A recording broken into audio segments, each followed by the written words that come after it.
It's not over. Toastmaster Group. All the best. Thank you, Rishikesh, for giving such a wonderful introduction to me. For the benefit of the audience, that was the second best introduction I have ever got in my life. The first best introduction was given by me in my speaking speech. Since that day, I have been dreaming that someday someone will come up onto the dais and break that record, give me some best introduction and break my record. As of now, it has never happened. That was my dream. What about your dreams? Do you have any dreams? I'm asking a question, you can answer it. Yeah, what are your dreams? Are you trying to chase your dreams? Are you trying to go to bed and dream about your dreams? Dreams are dreams only, right? Kind of both. Excellent. Just remember, after listening this speech, you will eliminate one option and start chasing your dreams. That being said, my dear friends and fellow Toastmasters, today I am going to speak about dreams. Not about the dreams that you dream when you are sleeping, but about the dreams that snatch your sleep away from you. The dreams that will make you feel restless. The dreams that will make you feel, without these dreams, my life is worthless. Without these dreams, I am nothing. One of the most distinguished personality development trainer, Leslie Brown, once said, "You will only get dreams which you can live." If you only get dreams which you can live, why are we not living our dreams? Why are we compromising in our lives? At some point of life, we might have thought of owning an independent house, but we settle for a 3 BHK. Sometimes we dream about driving an SUV, but we settle for a Tata Nano or something else. Why? Because we don't chase our dreams, friends. We don't chase our dreams. We settle to be a mediocre person and start leading the mediocre life in our lives. That's why we are not able to achieve our dreams and live our dreams. The most important factor why we not start chasing our dreams is most of us are afraid. Most of us are feared. What if I start chasing my dreams and I fail? What if I change my course of life by starting chasing my dreams and I fail? Even I too had the same feeling a few years ago, until this incident happened during my graduation, and this incident has changed my view of life. I used to stay in a hostel. It's a community hostel in my BTech. In my community hostel, we used to celebrate hostel day every year, and for hostel day, we used to have competitions like cricket, volleyball, football, no football, cricket, volleyball, chess, etc., etc. Apart from the games, we also had some other competitions for people like me who don't play games more. They are like elocution competition, essay writing competition, debate competition. I choose one of the best competition which suits me, the debate. I'll give it. Now, you may think I may have won the debate competition, but back then I was so stupid. Even now I am stupid, but I was more stupid then than I am now. The first round started. My opponent was more stupid than me. The topic given to us was, "Is reservation helpful to India?" My opponent came onto the dais and started speaking very confidently. Yeah, reservations are needed for India. Suppose you want to travel from Bangalore to Mumbai. If you don't have reservations, you will go to bus stand and fight for seats. So, India needs reservations from you. When he spoke the first sentence like that, there is no need for me to speak anything. I eventually won the first round by chance, second round by luck, and third round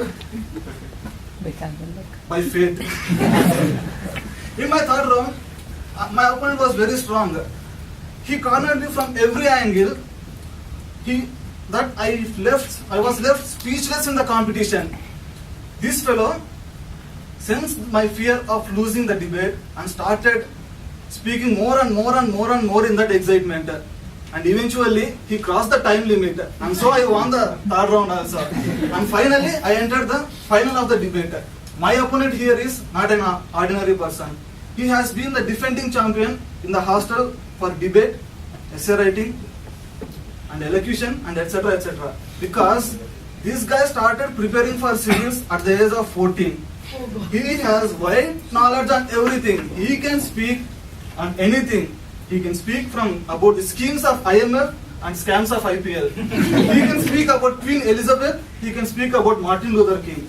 He can speak about the Korean War and Cuban cigars. He can speak about anything. And if that is your opponent, how can you think you can defeat? I was worried. If I lose with this guy, people are going to make fun of me. I started off skipping the competition, saying that I am sick. But fortunately, that night I called my mom and explained the whole situation to my mother. My mother only studied 10th grade, but her wisdom is more than all of our wisdoms put together. As soon as she heard my problem, she just asked me to remember an incident which happened when I was 11. I remembered that incident. Okay, mother, what are you talking? That incident is not relevant to this current situation. Why are you even speaking about it? You will also feel the same thing when you hear what the incident was. At the age of 11, we attended a marriage. In that marriage, when you are 11 and you are studying in a school, all your relatives will try to find reasons and prove that you are useless. The same thing is happening to me. And my competitor was my cousin Srikanth. He was so good in playing chess. He was so passionate about playing chess that wherever he went, he carried the chessboard with him. One of my uncles, Uncle Ravi, he came to me and asked me, Prithvi, what are you doing? I'm doing nothing, I'm just going to school, eating, sleeping, and passing the time. Look at Srikanth, just 2 years elder than you. He's so passionate about chess. He went to district level last year. This year, he may go to national level. What are you doing, Prithvi? What are you passionate about? I said, Uncle, I'm passionate about education. How many marks did you get? 99, Uncle. Which subject? All subjects put together.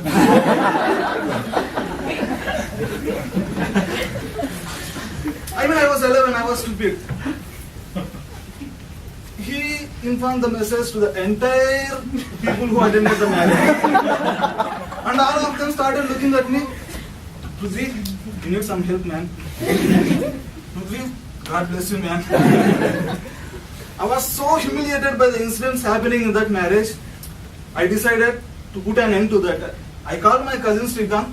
Come on, Srikanth, we will play chess and I will defeat you and I will prove that you are useless. We started playing chess. Normally, in any marriage, there are 3 types of people.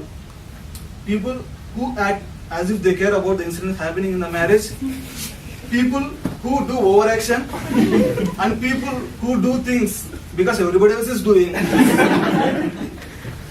All the 3 categories of people sat around us while we started playing the game, as if we are playing a game of cricket between England and Australia and the series is Ashes. We started the game and within 4 steps, my cousin Srikanth defeated me. And the 3rd category of people sitting behind, they started doing comments like this. A building without cement, a man without sentiment, and Prithvi playing chess. You don't last for long. I was not humiliated because I was defeated by Srikanth. I was more humiliated because of those comments. Those comments made me realize that I wanted to win and prove that I am useful in one way or other way. We played another game. Again I was defeated. We played another game. Again I was defeated. We played 15 games. I was defeated 15 times continuously by my cousin Srikanth. With every single game, people thought I am more useless than they thought. After 15 games, the 2nd category of people who do overaction, one of them came to me and said, Prithvi, you are playing very well, but the 14th against 7th step, no. Instead of moving that rook straight forward, he could have moved it diagonally. I was like, idiot, rooks don't move diagonally. They move horizontally or vertically, don't do overaction. For which she replied, I may be doing overaction, but remember, you are useless. Left away. After another 10 games, After another 10 games, without any success, almost proved that I am useless. Almost I made a fool out of myself. My cousin Srikanth felt bored. He started leaving the game. I shouted at him and said, "Come on Srikanth, let's play one more game. It's not over until I win." He came back to me. This time the game continued for 45 minutes. And after 45 minutes, he again defeated me. Now, even the first category of people who act as if they care, they have left the show. The show was surrounded by only 2 players, me and my cousin, and my mother watching helplessly, trying to figure out a way to help me. That day, I don't know how many number of games I played, but around at 2:30 a.m. in the morning, finally, I have won a game for the first time in my life with my cousin Srikanth. After winning the game, I looked at my cousin and smiled. "Hey Srikanth, I beat you, man. Now I can sleep in peace. What about you?" I told you, it's not over until I win. I won, it's over. Now even if you want to play, I don't play. And left the desk. This was the incident my mother wanted me to remember. Now, friends, you tell me, the first situation and the second situation, is there any relation? No. Yeah. There's no relation.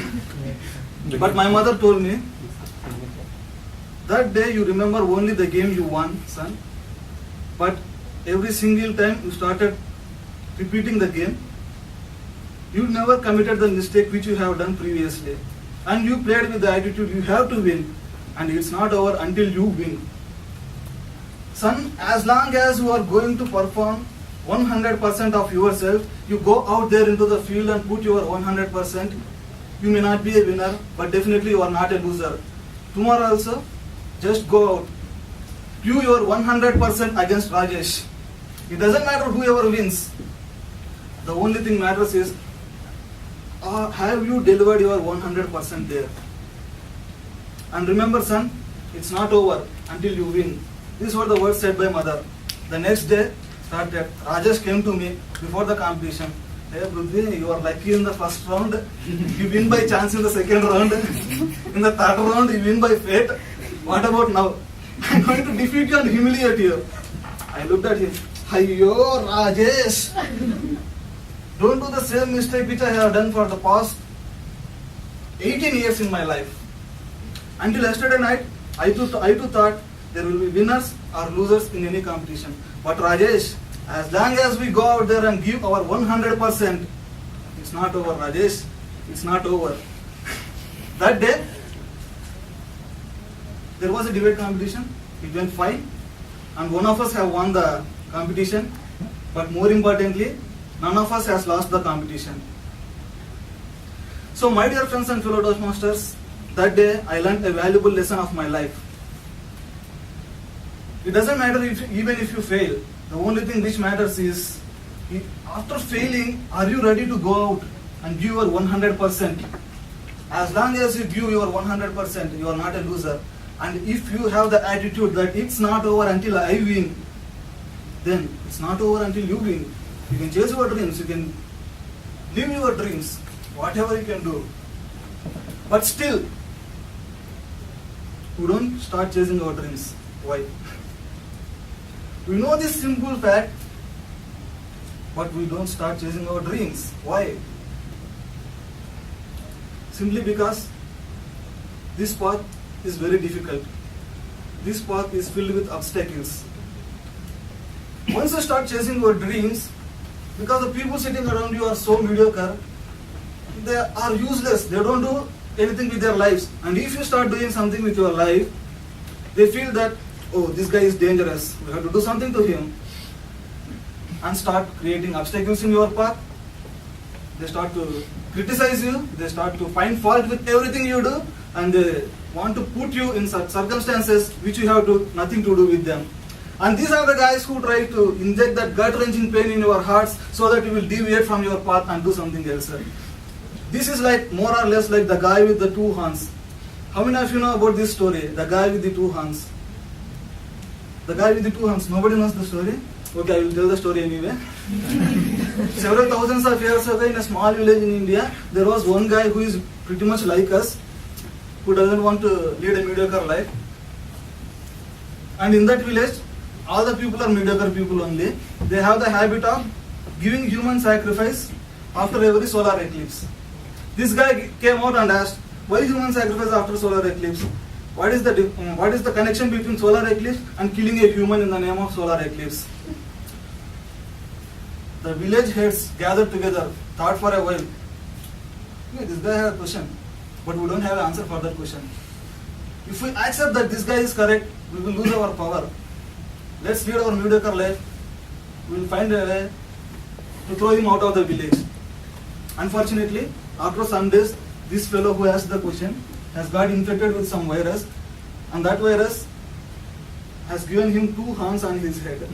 Now the village heads who have been trying to find a way to throw him out of the village have found a reason. Hey, you have 2 horns on your head, you are different from us, just leave from the city, leave from the village, because you are cursed. So leave from the village. This guy has to do nothing with that, so he left the village. He left the village and tried and figured out a way to remove those horns. By the time he has cured from virus and came back to the village, all the villagers were affected by the virus. All of them has 2 horns on their heads now. Now they looked at this guy and said, hey, you don't have horns on your head, you are different, just go out from here. We don't let you to stay in this village. So more or less, the moral of the story is, if you try to be different from others, people will hate you. People are going to hate you just because you are different. People don't do anything with their lives. And if you try to do something with your life, they will try to put some obstacles in your life, they will try to deviate something, they will try to break you. And this is the moment when you have to remember Michael Jackson's song. They don't care about us. How many of you know this song? Can you hum the song for me? The second stanza, especially. All I wanna say is that they don't really care about us. Beat me, hate me, you can never break me. All I wanna say that is they don't really care about us. Come on, all of you hum this song with me now. Come on, all of you hum this song along with me. Beat me, hate me, you can never break me. All I wanna say that is they don't really care about us. Even if you have the voices of buffalo, don't worry, please hum the song along with me. Come on, start humming the song with me. Beat me, hate me, you can never break me. All I wanna say that is they don't really care about us. I can see some of you are not humming. I promise you, you are way better singer than I am. Please sing the song with me. Beat me, hate me, they can never break me. All I wanna say that is they don't really care about us. The moral of the song is, if they don't really care about us, why should we care about them? If they don't really care about our paths and goals, why should we give value to them in our lives? Just remember, friends, life is this and we are here. When you are standing at such higher levels, why would we be bothered about the people who are standing there and trying to bring us down? Ask a question to yourself. There's no need, right? Even though we still contemplate to chase our dreams. Why? Why? Let me tell you an example now. How many of you have seen the movie called Matrix? Matrix. English movie, guys. I'm sorry, it's an American movie, not an English movie. The Matrix movie is more like our society. This whole world was trapped by an artificial intelligence program called Matrix. People don't live their lives there. Instead of living their lives, the Matrix simulates their brain and make them feel that they are living a life. And under such circumstances, there is a man called Morpheus who hacks the entire system and brings out one person called Neo. He is also a hacker. He tells him that he is the one who is going to save this world. He is the one who is going to destroy this Matrix and give peace to all the human beings in this world. What happens is, until 3/4 of the movie, the guy who plays Neo, Keanu Reeves, a very good actor, even he doesn't believe that he is the one to save this world. So until 3/4 of the movie, nothing happens. After 3/4 of the movie, the Matrix system abducts Morpheus as their prisoner. Then this guy has nothing to do, so he believes that he is the Neo and he has to save the person who tried to help him. He has brought him out of the Matrix system. Once he started believing this Matrix system, that he is the one to save this world, he destroyed the Matrix and really saved the world. The bottom line of the story is, you have to believe yourself before doing anything. If there is anything that you can draw from today's speech, there are 4 steps. It's not over until you win. As long as you go out there and give your 100%, you are not a loser. When you start chasing your dreams, the path is filled with obstacles. People will try to bring you down. And the most important thing is, when you are doing this, you have to believe yourself. Actually, this thing works the other way around. First of all, you have to believe in yourself that you can live your dreams. Once you started believing in yourself, you will dare to choose the path which is very difficult, the road not taken, the road traveled by less people. Once you start traveling in that road, once you don't care about the people who try to deviate you from your dreams, once you not let the people to break down your willpower to win, then you will definitely give your 100% whenever you go out there, because you have traveled a very, very, very, very hard way. So you will definitely give your 100%. And when you start giving your 100%, whenever you lose, you will have the confidence to say, it's not over until I win. So my dear friends, for the last time, all of us repeat these lines along with me. Will you repeat these lines along with me? Yeah, you will repeat. It's not over until I win. It's not over until I win. Say it louder. It's not over until I win. It's not over until I win. One last time for all the mediocre people who are sitting outside and trying to deviate from our paths and desires. It's not over until I win. It's not over until I win. Yeah, it's so true. It's not over until you win. It's not over until I win. It's not over until all of us sitting here, standing here, wins. But for now, it's over from my side.